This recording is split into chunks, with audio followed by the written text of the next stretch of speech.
the ghost.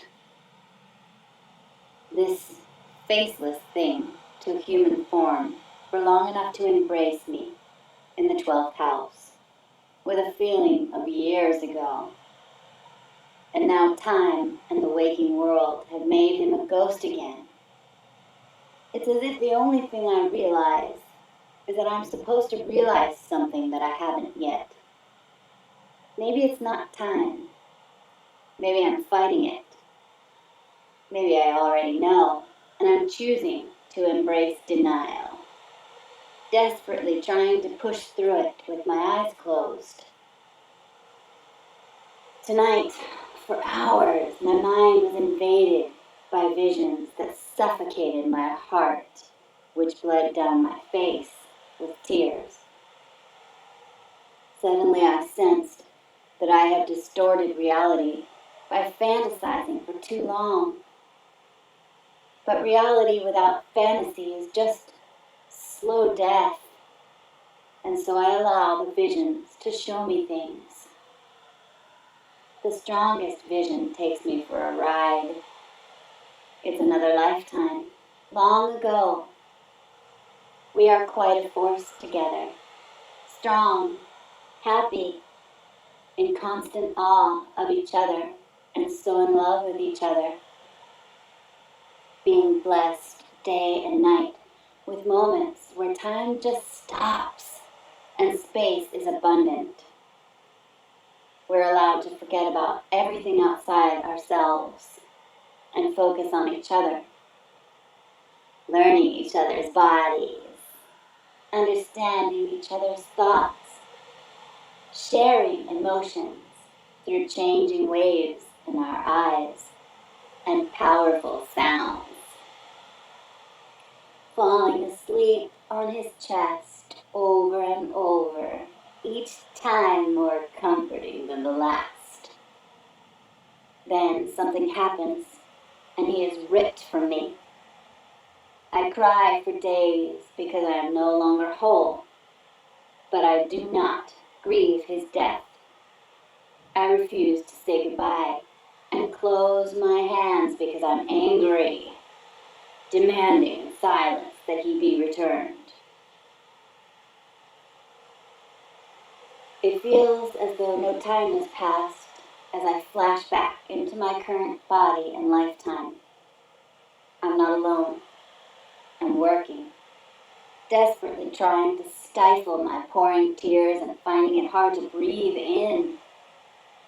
My questions rush in with a violent impatience for answers. Did that other lifetime really happen? If so, where is he? And does he remember it too? Has he been voided of the memory? If that lifetime never existed, why such a strong connection for us both in that 12th house years ago? Why is the distance between us always there? Am I being given opportunities to finally grieve that loss from another lifetime? Are these my chances to grieve gracefully away from him before my stubborn anger from that life makes a mess of this one? Is this grieving required of me before this pain of long ago stops? I want the time that has been stolen, the time that feels stolen now, even as I write this. Time keeps whispering to me over and over through the years. His head and heart are elsewhere. Let him go. Fuck, fuck, fuck.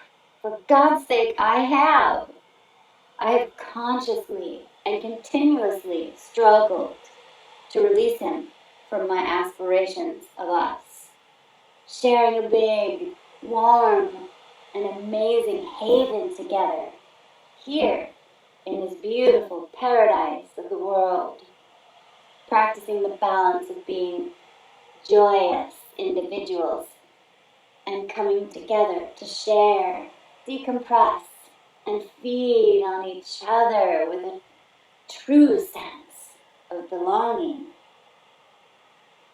I have diligently punished myself for dreaming this long and brainwashed myself to be open for something tangible to approach me. Just as I began to open my hands and truly try to set him free, night fell, and I drifted off to sleep, and he was returned. This time with desire.